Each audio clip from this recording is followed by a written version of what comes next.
Hello, Synapse community, and welcome to another educational video. In this, we will be continuing our series on the components of a comprehensive exercise program. This is the fourth video to come out. We had our first one on just a general overview of all the things that should be included in your exercise program. And we have also done a video on aerobic training and stretching. And this video, we are going to be covering the very important aspect of strength training and why this is so important for you and what to look for in your strength training program. Strength training, again, along with other things, is often under or overlooked, I guess, underappreciated, overlooked by many people as they age, and especially with Parkinson's. But it is probably one of the single most important thing we could do to maintain mobility, longevity, and safety as we age. It is so critical to maintain your muscle mass, to have that optimal health. And this is a huge issue for many people, whether they have Parkinson's or not, of having ongoing muscle loss as the years go on.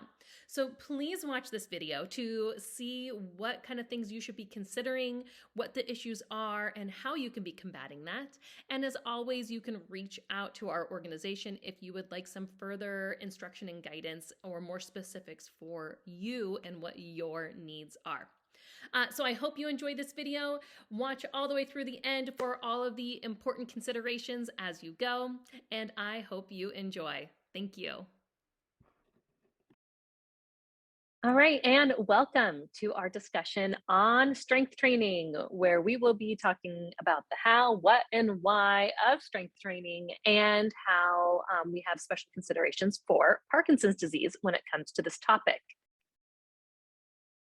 All right, so first up, our basic question of what is strength training? Hopefully you have a little bit of an idea about this already, but our very basic definition is that it is a form of physical exercise. And it's when we are using a resistance, and the resistance can come in many different forms, but using a resistance to increase our muscle strength or muscle endurance. And typically speaking, we are doing this through, let me go back on my slides, through a certain number of repetitions and sets. Okay, so repetitions being each time you do that movement, say for 8 or 10 or 15 repetitions. And then a set would be how many of those repetitions that you do. Do you do 2 sets of 10? 3 sets of 15, okay? So those are some of the terms that are commonly used with strength training. And as I was mentioning, there are different types of resistance that can be used, all right? So there's like the traditional lifting weights, right? Where you're picking up dumbbells or using barbells with weight plates on them and lifting those against gravity. There's also the use of resistance bands that usually have a amount of specific resistance associated with them. There are lighter resistance bands and heavier resistance bands. Also weight machines like at the gym that target different muscles. Also just using your body weight can be the resistance, again, against gravity, thinking of, doing push-ups or pull-ups or squats, things like that, where you can just use your own body weight. And also resistance from the water. If you are swimming in a pool or in the pool doing a water exercise class, moving against the water can provide a certain amount of resistance. And also just when you're at home or doing activities, moving common objects can be your resistance as well. Even something, as simple as some cans of food or some milk jugs filled up with water. You can use those as resistance and weight in your strength training as well. So why do we want to strength train, right? This is always the big question for all of these discussions, is why is it important to do? Well, there are, besides Parkinson's reasons, okay, there are just some general age-related changes that we really want to combat, okay? So as we get older, Unfortunately, we lose bone minerals, which leads to the terms osteopenia and osteoporosis, where you're losing that bone mineral and bone density. And this can lead to things like fractures, which we do not want to have. All right, so strength training is an important component to also loading the bones and making them stronger. And then also, when it comes to the muscle mass itself, we, again, unfortunately, after the age of 60, we really start losing a significant amount of muscle mass, but we don't have to. All right. So after the age of 60, we lose about 1% of our muscle mass every year if we are not doing something about that. And eventually, this hits a critical threshold where you don't have enough muscle to do your daily activities, or you don't have enough muscle to protect yourself when you fall and things like that. So, maintaining that muscle mass is hugely, hugely important to people's health and longevity and safety as they age. And again, this is really something that does not have to happen. But again, if we just continue doing the same old thing, we are not pushing ourselves to gain or maintain that muscle. And I also recently heard a statistic that, again, over 60, we lose 1% a year. But that loss of muscle mass starts happening as early as in the 30s and 40s for individuals. So then there's also some of the Parkinson's symptoms that we want to combat, and also just ways of improving your overall daily life that come with strength training. So, um, engaging in strength training improves people's balance and reduces their risk for falling. Again, hugely important because so many injuries happen from falls. Um, Strength training increases people's confidence and their quality of life. Again, if you are not having as much balance difficulty, if you're not falling as much, your confidence goes up and therefore your quality of life goes up. But in general, also just strength training in itself tends to boost people's confidence as well. It also leads to improved posture. We've had discussions about posture before. The changes that often happen with people where they become more kind of flexed forward. And we really want to make sure that we are doing strength training to help reset that posture and maintain good posture. Also improves your daily mobility. Again, just having more strength to do things like get up from your chair, get up and down from the ground, lift that bag of groceries, things like that. Reduces injuries, like we were just talking about. We need that strength to have better balance. We need that strength to help protect us when we fall so that we don't have fractures as well. As I just said, reduce your risk of fractures with falls. Okay, so when it comes to strength training, what muscles should we be engaging? Well, a Parkinson specific stretching routine should include all of the major muscle groups of your back, chest, core, legs, arms. Okay, but even more specifically is that we want to make sure that we focus on what we call the extensor muscles of the body. So those are all the muscles that help to extend and hold you upright. So that would be like the back muscles, again, helping with posture, the core muscles, again, helping with posture. Like your thigh muscles, your quadriceps, your thigh muscles that help you to push through your legs and stand up tall. Okay. So a lot of those extensor muscles are what we want to focus on. I'm not going to go into huge specifics on this. Again, working with a professional can help you figure out exactly which muscles those are if you are in question of that. And then also there are, as we go into this more, there are a couple types of strength training. Okay. So we want to make sure we are aiming for all those muscle groups that we just discussed. And then we can have different goals when it comes to strength training. So if we are specifically wanting to build more strength, we want to then have a higher resistance and do less repetitions. All right, higher weight, less reps. If we are looking to build endurance of our muscles so that they can do an activity for a long period of time, then we're better off going for a lower resistance and weight and a higher number of repetitions. And there are different purposes to each one of these, right? You need a lot of strength, to pick up that heavy object at your house, but you need good muscle endurance for activities like walking long distances and whatnot. Okay, so there are benefits to both of these. So how much and how often do we want to aim for strength training? Well, we want to select about 5 to 10 strengthening exercises that target, again, those major muscle groups and extensor muscles. Okay, so making sure that we're having a well-rounded routine of aiming for those muscles. And as those Parkinson's guidelines, that infographic suggested, all right, is that we want to start with probably just one set of 10 to 15 repetitions of each exercise. Again, this is if you are new to strength training. Okay, so if you are new to strength training, just a one set, doing 10 to 15 of each of the main muscle groups in an exercise will get you where you want to go. We want to aim to do that 2 times a week. They shouldn't be back-to-back days. And all in all, going through all those different exercises, we want to aim for about 30 minutes. Okay. So that is a good place to start. But again, as always, as in all of these discussions, again, if you are very new to this, anything is better than nothing, right? Any strength training is better than no strength training. But these are the general minimum recommendations from the Parkinson's exercise guidelines. Okay. Now, from there, we can start increasing it, right? So as time goes on, that should start to get easier for you, right? If you're continuing to do those 10 to 15 reps and you're doing them twice a week, as the weeks go on, it'll get easier and easier as your muscles get stronger.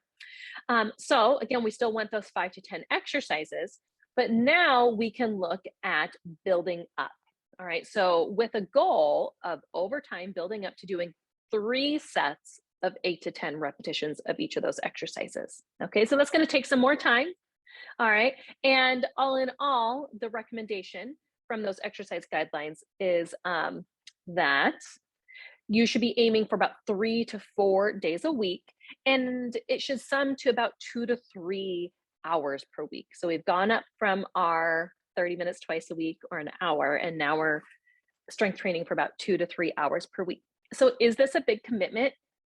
Yes, it is. I'm not going to lie. Okay, I'm not going to lie. It is a commitment, but it is hugely important to your health and safety as you age, and specifically as you age with Parkinson's. So I highly encourage people to work up to this amount.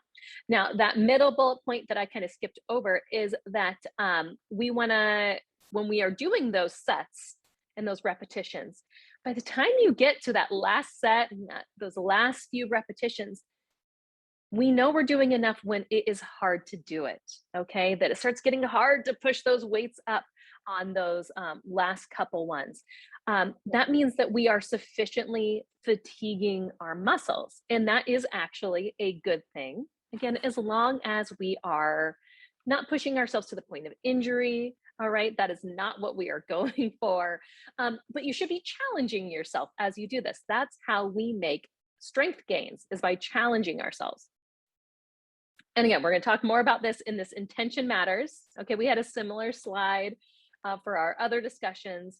So again, we don't want you just going through the motions. If you are going to put in the time to strength train, okay, make sure that you are pushing yourself. Get the most out of your time, okay? So we want to make sure that you're using good form so that you're preventing injury and so that you're working the right muscles. No point, again, doing the exercise if you're not in the right position, you're not working the right things, it might not be as beneficial as you think. So I highly recommend working with a professional until you really get a feel for these movements and feel that you can do them on your own with good form and safety, okay? And as we were discussing on the last slide, strength must be progressive to get the long-term effects. Strength training must be progressive. Okay, so as time goes on, you should be increasing the weight or the resistance or the repetitions. All right, again, that goes with that idea of pushing yourself each time that you are doing the strength training. So over time, it should be more sets, more weight. And when it comes to Parkinson's, though, one of the general recommendations is to increase your repetitions before you increase the weight or the resistance. Okay. So let's say I'm doing squats and I can do 10 squats before I get really tired. All right. So the goal would be to increase up to 12 squats, 15 squats. And then once I had increased that number, then I would say, okay, now I'll go down to maybe 2 sets of 10 squats, okay, because I have um, increased the repetitions. And then maybe I will add on some weight onto those as time goes on. But first, increase the number that you are doing before you add on the weight. Okay, special note on nutrition. Okay, and this is not a nutrition talk, but I cannot uh, do this discussion without highlighting the importance of nutrition. So strength training is just one half of the equation for building and maintaining muscle mass. All right. Equally important is getting sufficient protein intake. All right. So you have to be getting enough protein. Our muscles are made of protein, of the amino acids that are in protein. And we have to be taking in enough protein in order to build muscles. So we need what we call the stimulus, which is that weight training, which is forcing your body to say, hey, I'm weight training, I better put on some more muscle. But you also have to have the building blocks in your system to build that muscle. So if you have the protein without the weight training, you're not going to get muscle. If you have the weight training without the protein, you're not going to get the muscle. So it's important that you get both. All right. This can be challenging for many people to get sufficient protein intake with Parkinson's because there are a lot of issues when it comes to how it might interfere with medication, the carbidopa levodopa. So this can be kind of a nuanced thing and very individual to each person. So I say this in a later slide, but I highly recommend working with nutritionists if this is an issue for you of getting adequate protein intake. So some precautions when it comes to strength training. If you have balance difficulties, I recommend using weight machines over like the free weights and to work with a professional that can help you to make sure that you are doing exercises that are safe for you or find ways for you to do it that won't pose a safety risk. In general, if you are using free weights, again, the dumbbells and whatnot, use a lot of caution or even completely avoid, depending on the person, because there can be a higher risk for injury, accidentally dropping it, with people having some issues with dexterity and tremors and bradykinesia. We don't want to have accidental injuries. So unless you, again, are well versed, have been doing this for a while, or are working with a professional, I would use a lot of caution. I think there's tremendous benefit to using free weights, okay, over weight machines. But again, we have to make sure that it is done in a safe way. Work with a professional also if you have issues like osteopenia, that bone loss, or the sarcopenia, that muscle loss, okay? In general, this is a common theme. Work with a professional. This is more nuanced than, let's say, flexibility training. With flexibility training, most people can do that safely on their own unless they have significant balance issues or dystonia. When it comes to strength training, it's a little bit more complicated, making sure that you are progressing with weights and challenging yourself, but doing it in a way that is safe for you too. So this is why working with a professional can be more important than some of the other forms of training.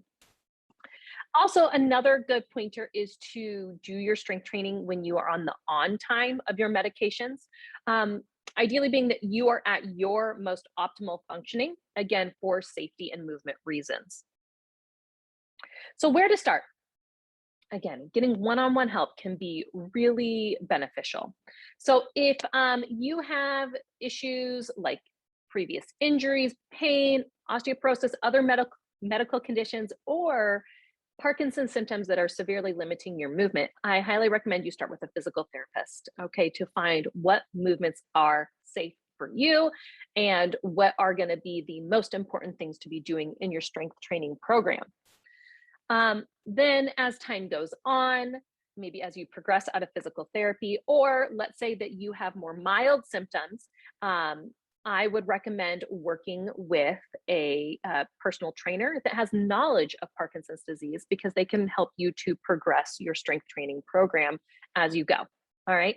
And this doesn't have to be all the time. It might just be little check-ins to make sure that you are increasing things appropriately, or just to get a good idea of how to use, different weight equipment, especially if you are new to this. Another great thing would be to ask for communication between your physical therapist and your personal trainer, so that both know the types of goals and considerations that you as an individual may have. So what about group classes too? So this is a great question. Again, we are just talking about the benefits of working one-on-one with professionals to help you in your strength training. What about group classes? So through our organization, we offer a Rock Steady boxing class, and we integrate a lot of strength training into those classes. Every class has a component of strength training as we go. And I would say, that this is obviously great. We put it in there for a reason. But the only downside is, especially if you have been doing the program for a while, you might reach a time when it is not progressive enough for you, meaning that maybe you have gained enough strength that those same types of exercises aren't pushing or challenging you as much as they used to. Okay. So it might be important, again, if you have been exercising for a while or in some of these group exercise classes, to have a separate time for strength training where that is really the focus of what you are doing. Another option would be that you could really track what you are doing. One of the other downsides of a class like our Rock Steady boxing program is that we're not keeping track of how much weight you are using when you do each one, or how many repetitions of those squats or push-ups. We're not keeping track of that. But you could on your own keep track of that during or after class, and then try to keep a mental note of that and try to push yourself. It just takes some extra work on your part, as we do not have the one-on-one time to do that with you in a large group class setting. But there are other group strengthening classes out there that exist. Most of them not specific to Parkinson's, but there are many strength training classes at local gyms that you could be a part of. And I would recommend this, again, if you have more mild symptoms of engaging in a program like this. But if you are somebody that has more moderate or severe Parkinson's symptoms, again, probably working with somebody one-on-one is going to be your best bet. And then, as we discussed before, if you are somebody that has difficulty or you have concerns whether you are getting enough protein in your diet to help you build your muscle, it could be great to work with a nutritionist or a registered dietitian in your community. If you live in our communities, you can reach out to our organization and we can help you to find personal trainers, nutritionists, registered dietitians that can help you in your journey to building more strength. All right, that is the end of that discussion. These are our resources. I hope this has been helpful for you today to learn more about strength training, why it's important, how to do it, and the special considerations with Parkinson's. This video is brought to you by Synapse Fitness Foundation, a nonprofit empowering people with Parkinson's to live their best lives through exercise, education, and connection to others. The presenter of today's video is Dr. Kelly Becker, physical therapist and founder of Synapse Fitness Foundation. If you found today's video useful, please click the like button and forward this video onto somebody that you think would find this useful. Thank you.